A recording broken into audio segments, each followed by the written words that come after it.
Soalan saya simple je, mudah. Bagaimana mula-mula hidayah tu mengetuk pintu hati? Bismillah. Assalamualaikum warahmatullahi wabarakatuh. Mula-mulanya saya ingin minta izin untuk meneruskan dalam bahasa Inggeris kerana saya memang tak confident dalam bahasa Malaysia saya. Saya rasa audience akan tersiksa kalau saya teruskan dalam bahasa Malaysia. So please allow me to continue in English. But if I speak too fast or if you don't understand me, please put up your hands. I'll be happy to answer. I'm sad to say actually my story is not as... I think I was not as blessed or fortunate as my co-panelist to be one of those people who actually search for answers in their life. In fact, I think I was the opposite. And my fear is that there are too many people like me outside in this world who feel that they're very complete the way they are. Life is good, there's nothing really wrong, why should I search? I mean, all these questions about God, no God, is there a purpose to life? There is no purpose to life, is there life after death? I won't really know, so why should I even ask? And if I ask, the people who tell me are human beings just like me, so why would they know any better than me? I was a little bit like that. Maybe let me start by saying how my life began. I was born, alhamdulillah, into a wonderful Buddhist, wonderful Chinese family who happened to be Buddhist. The usual, not Buddhist in the true sense, which I later learned. They were just, basically my mom grew up praying to the idols because my grandmother taught her to, and probably my grandmother was taught by her great-grandmother too. But she didn't really know why. And certainly if I asked her things like, Mom, so what's the purpose of life? She wouldn't be able to really answer me because she wouldn't really know anyway. But just do it lah, you know, because grandma does it, so you better do it, kind of thing. And I'll be like, okay. If I don't do it, then I'm not being a good daughter. But that was it. Alhamdulillah, my life was very smooth. Through school, I had good grades. Being Chinese, what else is there, right? Do well in school, get a good job, buy a big car, buy a nice house, have kids, and you know, you will be happy. That is the mantra. So that was my focus in life as well. And I was gauging my life as being very successful. Because according to that mantra, I was doing well in school, I graduated, I got a good job. My job was in fact very interesting as well. I got to travel a lot, I got to meet people from high society. Alhamdulillah, finances were good, everything was fine. I had a good job, I thought popular. So I actually had no emptiness in my life, and frankly, sadly, I never felt that I need to look for something, right? Because to me, religion was something that people who needed some spiritual fulfillment would look for it. Maybe because something happened to them and they feel like they needed answers, or they felt empty inside. Partying every night and then they feel empty inside. I didn't have any of that, so I thought I was fine. When I was in university, I decided since I was born Buddhist, I should find out more a little bit about my religion. So I joined the Buddhist Society and I learned about Buddhism. And I thought, yeah, it makes sense. And Buddhism is a very practical kind of religion. It teaches you about principles of life, detachment, don't get too attached to material things. Everything made sense. But there was one thing that was missing though. It didn't bug me, it didn't bother me, but it was missing, and I didn't realize it was missing. From the time my mom would make me kneel before that altar and pray, I always believed in God. I didn't know how I was supposed to pray to Him. I didn't know the way I was doing it was wrong, but I knew that there was a God. I didn't believe that there was no God. And Buddhism didn't answer that. It didn't tell me who God was, because actually, if you read into it, Siddhartha Gautama never said, the founder of the Buddhism, never denied the existence of God. It's just that the principles of Buddhism don't deal with the Creator. They don't talk about whether or not there is a God. It just talks about other things. So I was fine, life was good. And then, some years later, Alhamdulillah, Allah destined that I would be introduced to a Muslim who himself was a revert. and he was running some Islamic classes at his center. And I was very surprised because he became Muslim when he was a teenager, and by that time he had been Muslim 30 over years, and he was having classes in English. So first of all, that was a shock to me because I thought Islam is Malay, right? How come there's Chinese people like teaching Islam in English? So, and then I went to the classes, and then there was like, oh, it's all Chinese people. And then I saw, oh, Indians. And then I saw Mat Saleh. So for the first time, it struck me that Islam was not Malay. And then I said, okay, fine, let me go find out what it's all about. And frankly, I was shocked. I was very, very shocked to discover what I discovered about Islam. It answered questions which I never thought to even ask myself. And that when I realized, when I had the answers to it, and I realized if I had asked, I couldn't find the answers anywhere else. And I can tell you, I'm a lawyer by training, by the way, so I am trained to think logically. I'm trained to ask a lot of questions, and I'm trained to never be satisfied with anything that is illogical. So if you try to tell me something, if I try to ask you something and you answer me something shady or wishy-washy and say something like, you know, it's kind of like this, but anyway, don't ask too much, you just believe, that is something that I would never have been able to accept. And Islam, the Islam that I was taught, the Islam that I knew, encouraged questions. It was never afraid of questions, like in case, you know, they didn't have the answer. And to me, that meant it was true, right? Every question that I had, they always had the answer. And the answers were so logical, reasonable, and amazing that every time, the more I asked, the more I was sure that this religion is from the one who made me, the one who created me. I was very surprised, and I think it was a slow process as well. It wasn't like, overnight hidayah, you know, I want to become Muslim. It took me a while to learn, but eventually I came to a point where I kind of decided that I couldn't deny it anymore. I felt like I didn't have a choice. It's not whether I want to be. It was like, this is the truth. Either you accept the truth or you ignore it, but it doesn't stop becoming the truth just because you ignore it. And that's when I decided that I wanted to take my Shahada. That was about 6 years plus ago. And I would say that my journey in Islam since I took the Shahada has been even more colorful, more meaningful. Islam is like this. I don't know how to explain it, especially to the non-Muslims in the audience. I think what I would say is that, and it ties a lot to the question or the topic at hand, why am I living in this world? It is, you can live very well never asking this question.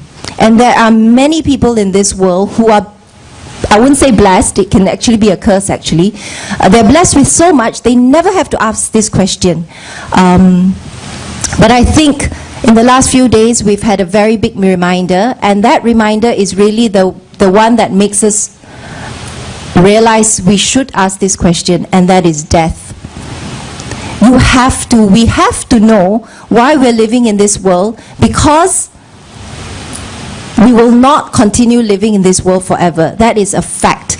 If we could say that we will live forever and never die, then you may not need to ask this question, because you know whether or not you know why you're living. The fact is you'll forever be living, right?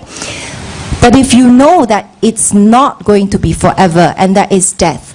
And MH370, if anything, tells us that death can strike us at any time, anywhere, any nationality, any age. Yesterday, my niece, she was crying her heart out because if you read about it, there was a bus from Catholic High School in PJ that was driving towards, they went to Hulu Langat for some leadership camp, and it crashed. And the 17-year-old boy who died in that crash was her friend. You die at 17, Chinese boy, Catholic high school. You know, It doesn't mean everyone gets to live until they're 70. It doesn't mean that everyone will have the chance to get a good job, buy a house, buy a car, and get married. You could die tomorrow. And then that makes you ask, so if I'm going to die, then is there something that I'm meant to do while I'm still living? And the next question is, why should I know if there is something that I'm meant to do while I'm still living? If there is no difference, whether you know or you do not know, it's something out there anyway. When I'll die, I'll find out, and it wouldn't matter anyway for me to know now. Then you wouldn't have to search, and you wouldn't have to find the answers. But, and as Islam tells us, as Allah has told us, and the believers here will tell you, we know the one who has made us has told us, in fact, the one who has made us has warned us that this life is only for a short while. For some people, it's shorter than others. Some can die as a teenager, some die when they're older. But the point is, everybody eventually will die. And then the one who has created us has told us, after you die, there will be another life. And that life is the hereafter. And in that afterlife, in the akhirah, you will either be sent to heaven, paradise, which is eternal. Eternal as in your life on earth is like a drop of sand in a vast desert compared to the life of the eternal. So logically, if you and I know, right, that we're living in this house, looks quite nice, kind of nice now, and I'm telling you that it's going to crumble one day, but you got a chance to escape, and you can drive now to this beautiful island where you can live forever and ever and have like 1,000 servants to serve you, and life will be perfect. You will never be angry, you will never be sad, everything is perfect. You would want to do that, wouldn't you? And that is a question I never asked. Before, I thought, okay, I have a really nice house, so why should I even think about driving to this island, which I don't know whether this island exists? And then how do I know that the direction that I'm driving is correct anyway? So I was happy to just stay in the house. But I was blind, because I didn't realize that one by one, all my neighbors, the houses were collapsing around me. I mean, it was very obvious, okay, that everyone will eventually die. So when it hit me, and when I learned about Islam, and I found all these answers to questions which I never even thought to ask because I was very blind, frankly, I saw the beauty of it, and obviously I wanted to get in the car and drive to paradise, you know. And there is a warning. Islam, Allah comes to us with glad tidings as well as a warning. That if you don't believe in His message, then it will be hellfire for you forever and ever, and just as a drop of sand in this life versus the rest of your life in hellfire. And it's very scary. To the one who really believes, it's very scary. For the one who may or may not believe, I'm telling you now, you know what? Your house is going to crumble anyway. Whether you like it or not, your house is going to crumble. Because find me a single person in this world who has escaped death beyond 150 years old, 160 years old. That doesn't exist, right? So if you know your house is going to crumble, don't you think, for your own sake, we ought to look for some map that might bring us to that beautiful island forever, you know? If we find it, alhamdulillah, look back and say, oh, thank God I got to the island before my house crumbled. If I'm wrong, if everybody in this audience, if all the Muslims in this world is wrong, and you know there is no island and whatever, there is no loss. You know, obviously Muslims will never say that there isn't. We know for a fact that there is. But do yourselves a favor, if you haven't asked that question, please ask that question. Please take the trouble to find that map and look for that island. And I can tell you, Islam is somewhere, if you searched with sincerity, with an open heart, inshallah, Allah will open. If you come walking to Him, He will come running towards you. And I also want to say, having found the meaning of life, or the reason why I'm here, I'm very worried because it's not like you hop in the car and definitely you get to the island, you know. There are a lot of roadblocks around the way. There are a lot of temptations. You can make a wrong turn. You might end up back in the house, or worse still, drive yourself to hellfire. And therefore, my message to myself first and to the Muslims in this audience is the message that Allah sends us in Surah Al-Asr. He tells us that time is running out. Yeah, he swears by time because time is the one thing that definitely is going to disappear. And time is running out. And he says that Inna insana lafi khusr. We, mankind, are in a loss. And it's not just small loss, it's big, huge, major, irreversible loss. Except for those who believe. And the problem is, a lot of us think the surah ends at those who believe, which is not true. Yeah? إِلَى الَّذِينَ آمَنُوا. He doesn't say إِلَى الَّذِينَ آمَنُوا. Full stop. It goes on, وَعَمِلُوا الصَّالِحَاتِ وَتَوَاصَوْا بِالْحَقِّ وَتَوَاصَوْا بِالصَّبْرِ. Which means, all of us here is not guaranteed. We're in the car, we're definitely going to make it to the island. Allah tells us, you want to get to the island, you got to do 4 things. You got to put the petrol, you got to start the engine, you got to, you know. And these are the 4 things. Believing is one thing, la ilaha illallah.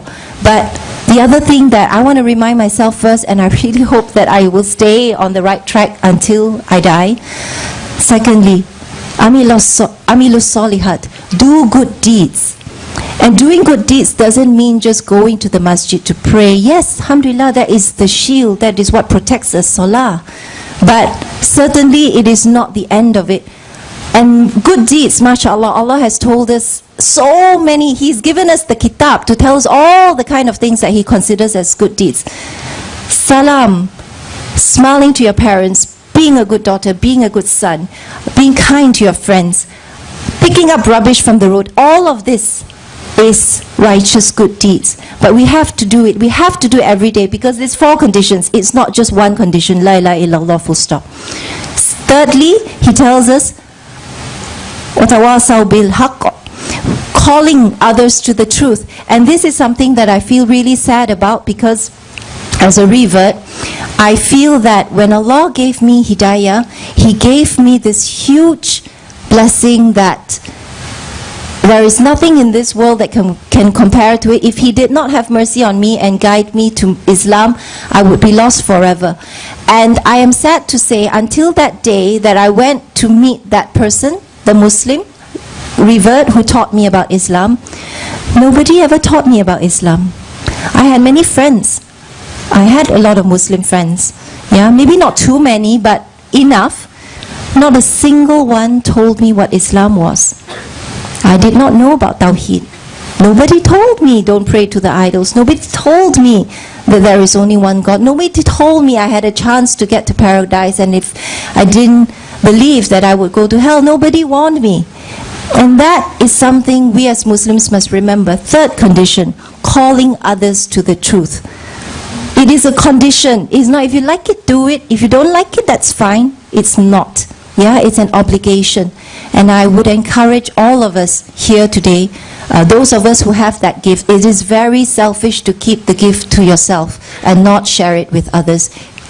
Even convey one ayah. That's what Rasulullah sallallahu alaihi wasallam has advised us, right? You don't have to be an ustazah or ustaz or sheikh. You just need to be able to tell your friend a little bit through your akhlaq, whatever it is, just that attempt to call others to goodness. And finally, وَتَوَاصَوْا بِالصَّبْرِ, patience. Yeah, patience. There will be trials, there will be hardships. Yes, we have to bear it with patience. And also in the field of da'wah, hidayah comes from Allah. Our obligation is not to make other people Muslim. Our obligation is to try to convey the message and then be patient.